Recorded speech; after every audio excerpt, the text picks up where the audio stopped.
इस नए एक्सप्लेनर में आपका स्वागत है। आज हम एक बहुत ही दिलचस्प और सच कहूं तो थोड़ी डरावनी थ्योरी पर बात करने वाले हैं, डेड इंटरनेट थ्योरी। हम सभी रोजाना घंटों सोशल मीडिया पे बिताते हैं, राइट? लेकिन क्या कभी आपको अपनी फीड्स में एक अजीब सा खालीपन महसूस हुआ है? ऐसा लगता है जैसे एक ही तरह के कमेंट्स, एक ही तरह की पोस्ट्स बार-बार घूम के आ रही हैं। शायद उस वायरल पोस्ट को लाइक करने वाला कोई इंसान है ही नहीं, बल्कि एक थका हुआ सा बॉट है। चलिए इस रहस्य की गहराई में चलते हैं। तो सबसे बड़ा सवाल ये है, क्या इंटरनेट पर अब इंसान बचे भी हैं? पहली बार सुनने में यह सवाल थोड़ा अजीब और फिल्मी लग सकता है, लेकिन जरा सोचिए, वे एकदम परफेक्ट, बिना किसी ग्रामर मिस्टेक वाले कमेंट्स और अजीबोगरीब रैंडम नंबर वाले यूजर नेम्स। जब हम इन सब चीजों पर ध्यान देते हैं ना, तो इंटरनेट पर स्क्रॉल करना अचानक से बहुत खोखला लगने लगता है। क्या वे लाखों लाइक्स और कमेंट्स सच में किसी इंसान के हैं या कहानी कुछ और ही है? सेक्शन 1, एक भयानक सन्नाटा, एक डिजिटल रहस्य की उत्पत्ति। इस बेचैनी की शुरुआत असल में साल 2016 के आसपास हुई, जब पहली बार ऑनलाइन फोरम्स पर लोगों ने बिल्कुल एक जैसे रिप्लाई नोटिस किए। मतलब ऐसा लग रहा था जैसे कोई एक ही दिमाग हर जगह टाइप कर रहा हो। फिर 2021 में 4chan पर एक अनाम पोस्ट ने आधिकारिक तौर पर इसे डेड इंटरनेट थ्योरी का नाम दे दिया। और फिर आया 2022, जब इम्पिरवा साइबर सिक्योरिटी ने बॉट ट्रैफिक का एक ऐसा डेटा जारी किया जिसने इस पूरी थ्योरी को एक खौफनाक सच्चाई के बेहद करीब ला खड़ा किया। सेक्शन 2, बॉट्स की दुनिया, वेब की छिपी हुई अर्थव्यवस्था। 5.5 अरब से भी ज्यादा। बस एक सेकंड रुककर इस नंबर के बारे में सोचिए। दुनिया भर में इंटरनेट यूजर्स की ये विशाल संख्या दिखाती है कि हमारी डिजिटल दुनिया आज कितनी बड़ी हो चुकी है। इतने सारे लोग हर दिन इंटरनेट से जुड़ते हैं, जो इसे मानव इतिहास का सबसे बड़ा नेटवर्क बनाता है। लेकिन यहाँ कहानी में एक बड़ा ट्विस्ट है। इम्परवा के डेटा के अनुसार इस पूरे इंटरनेट ट्रैफिक का लगभग 49% हिस्सा, जी हाँ, लगभग आधा हिस्सा बॉट्स द्वारा जनरेट किया जाता है। इंसान सिर्फ 51% हैं। यानी जिस इंटरनेट को हम पूरी तरह इंसानों का मानते हैं, उसका आधा हिस्सा पूरी तरह से मशीनी है। ये एक ऐसा आंकड़ा है जो किसी भी पैरानॉइड थ्योरी को सीधे स्टैटिस्टिकल डर में बदल देता है। तो अब सवाल ये है कि ये आधा गैर इंसानी ट्रैफिक आखिर आ कहां से रहा है? खैर, इसका जवाब है बड़े बड़े फोन फार्म्स, जो चीन, बांग्लादेश और पूर्वी यूरोप जैसी जगहों पर चल रहे हैं। जरा कल्पना कीजिए, बड़े बड़े गोदाम जहां हजारों स्मार्टफोन्स रैक पर रखे हैं और अपने आप स्क्रॉल कर रहे हैं, वीडियोस लाइक कर रहे हैं।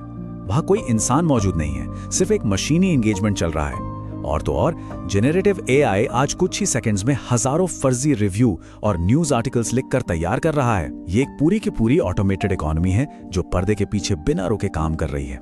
इन दोनों के बीच के फर्क को समझना बहुत जरूरी है। एक तरफ है एक असली इंसान की मेहनत, जिसमें हफ्तों या महीनों का समय, जज्बात और बहुत सारी लगन लगती है, और दूसरी तरफ है एआई जनरेशन, जहां एक सिंगल क्लिक से हजारों क्लिकबेट आर्टिकल्स और वीडियोस कुछ ही सेकंड में बन जाते हैं। दुख की बात यह है कि आजकल के एल्गोरिदम असली इंसानी मेहनत के बजाय तुरंत और भारी मात्रा में बनने वाले इस ऑटोमेटेड कंटेंट को ज्यादा प्रमोट करते हैं। सेक्शन 3, अदृश्य नियंत्रक। इन बॉट्स से आखिर किसे फायदा होता है? अब डेड इंटरनेट थ्योरी का एक और भी गहरा और साजिश से भरा पहलू है। थ्योरी का दावा है कि ये सब जानबूझकर किया जा रहा है। एक ऐसा जाल बुना गया है जहां एल्गोरिथम और बॉट्स ही ये तय करते हैं कि लोग अपनी स्क्रीन पर क्या देखेंगे, क्या सोचेंगे और यहां तक कि किस चीज से डरेंगे। कहा जाता है कि कुछ ताकतवर संस्थाएं इस फर्जी ट्रैफिक का इस्तेमाल बड़े पैमाने पर साइकोलॉजिकल कंट्रोल के लिए करती हैं।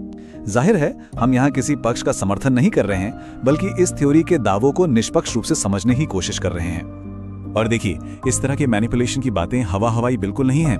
हमारे पास इसके पुख्ता ऐतिहासिक प्रमाण हैं। जैसे 2013 में एडवर्ड स्नोडन ने एनएसए के बड़े पैमाने पर निगरानी कार्यक्रमों का खुलासा किया। 2016 में स्टैनफोर्ड की एक स्टडी ने यह साबित किया कि ट्विटर पर चुनाव से जुड़े बॉट्स काम कर रहे थे। और फिर 2018 का कुख्यात कैम्ब्रिज एनालिटिका स्कैंडल, जहां 87 मिलियन यूजर्स का डेटा निकाला गया था। ये सभी डॉक्यूमेंटेड फैक्ट से साबित करते हैं कि बड़े पैमाने पर डिजिटल हेरफेर सिर्फ एक थियोरी नहीं, बल्कि एक रिकॉर्डेड सच्चाई है। इसे ही पसंद का भ्रम या द इल्यूजन ऑफ चॉइस कहते हैं। ये एक ऐसा झूठा विश्वास है जहां हमें लगता है कि हम अपनी मर्जी से स्वतंत्र होकर स्क्रॉल कर रहे हैं, रिएक्ट कर रहे हैं। लेकिन असल में एल्गोरिथम पहले ही तय कर चुका होता है कि हमारा एंगेजमेंट बढ़ाने के लिए हमें क्या दिखाया जाएगा। जब ये एहसास होता है कि सोशल मीडिया का ये अंतहीन लूप पूरी तरह से हमारी फ्री विल या स्वतंत्र इच्छा को कंट्रोल कर रहा है, तो सच में एक गहरा डर पैदा होता है। सेक्शन 4, अकेलापन और एल्गोरिदम। इस मशीन की इंसानी कीमत क्या है? इस पूरे मशीनी खेल का सबसे बड़ा नुकसान असल इंसानों को हो रहा है। आज के इंटरनेट की ये एक बहुत ही दिल तोड़ने वाली सच्चाई है कि एक बेहद भावुक और मेहनती इंसानी क्रिएटर अक्सर 0 व्यूज पर अटका रहता है, जबकि एक पूरी तरह से बिना आत्मा वाला जनरेटेड एआई वीडियो आसानी से लाखों व्यूज बटोर लेता है, क्योंकि एल्गोरिथम को ऑथेंटिक कनेक्शन से कोई मतलब नहीं है, उसे सिर्फ रॉ एंगेजमेंट चाहिए। और इसी वजह से इंसानी आवाजें इस मशीनी शोर में दबती जा रही हैं। इस अलगाव का असर हम रियल वर्ल्ड डेटा में भी देख सकते हैं। विश्व स्वास्थ्य संगठन का एक बहुत ही चौंकाने वाला आंकड़ा बताता है कि मानव इतिहास की सबसे ज्यादा कनेक्टेड पीढ़ी, यानी आज की डिजिटल पीढ़ी ही सबसे ज्यादा अकेली भी है। ऑनलाइन दुनिया के वो हजारों फॉलोअर्स असल जिंदगी में एक भी सच्चे दोस्त की कमी को पूरा नहीं कर सकते। ये सीधा नतीजा है उस एल्गोरिदम का जो हमें इंसानों से नहीं बल्कि स्क्रीन से जोड़कर रखता है। ऐसे में एक बहुत ही गंभीर सवाल सामने आता है। अगर फॉलोअर्स, ट्रेंड्स और वो सारे कमेंट्स सब के सब आर्टिफिशियल हैं, तो जब कोई इंसान असल जिंदगी में सच में अकेला महसूस कर रहा हो, तो वो मदद के लिए किसे बुलाए? एक ऐसे इंटरनेट में जो खाली और मशीनी बातचीत से भरा हुआ है, ये सवाल आज के समय में मानवीय जुड़ाव के एक बहुत बड़े संकट को उजागर करता है। सेक्शन 5, सच क्या है, तथ्य और कल्पना के बीच का अंतर। अगर हम एक कदम पीछे हटकर तथ्यों और थ्योरी को अलग अलग करके देखें, तो तस्वीर काफी साफ हो जाती है। ये दावा कि इंटरनेट पूरी तरह से मर चुका है साबित नहीं होता, लेकिन भारी मात्रा में बॉट ट्रैफिक मौजूद है, ये एक फैक्ट है। एक एकदम परफेक्ट और बिना खामी वाली साजिश का कोई सबूत नहीं है, लेकिन सर्विलांस कैपिटलिज्म यानी निगरानी वाली अर्थव्यवस्था पूरी तरह सच है। ये कहना गलत है कि ऑनलाइन कोई इंसान नहीं बचा, लेकिन ये सच है कि एआई कंटेंट हर जगह हमारी फीड्स में फैला हुआ है और इंसानी आजादी पूरी तरह खत्म नहीं हुई है, लेकिन एल्गोरिदम हमारे ट्रेंड्स को मैनिपुलेट जरूर करते हैं। लेकिन देखिए, इस पूरे डार्क और मशीनी माहौल के बीच भी उम्मीद की एक किरण बाकी है। इंटरनेट का रूप भले ही बदल गया हो, लेकिन असली इंसानी जुड़ाव अभी भी जिंदा है।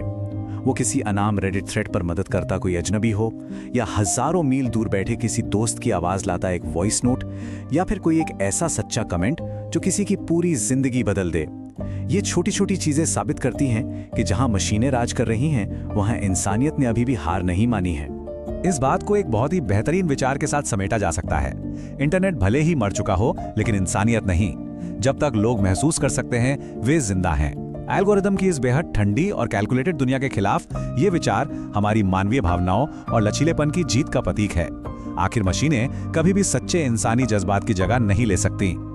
और अंत में एक ऐसा सवाल जो हमें अपने डिजिटल भविष्य के बारे में सोचने पर मजबूर कर देता है। क्या हम अपनी इस डिजिटल दुनिया को पूरी तरह से मशीनों के हवाले कर देंगे, या फिर हम उन स्पेसेस को वापस पाने के लिए लड़ेंगे जो हमेशा से सच्चे इंसानी जुड़ाव के लिए बने थे? सोचिएगा जरूर। इस एक्सप्लेनर में हमारे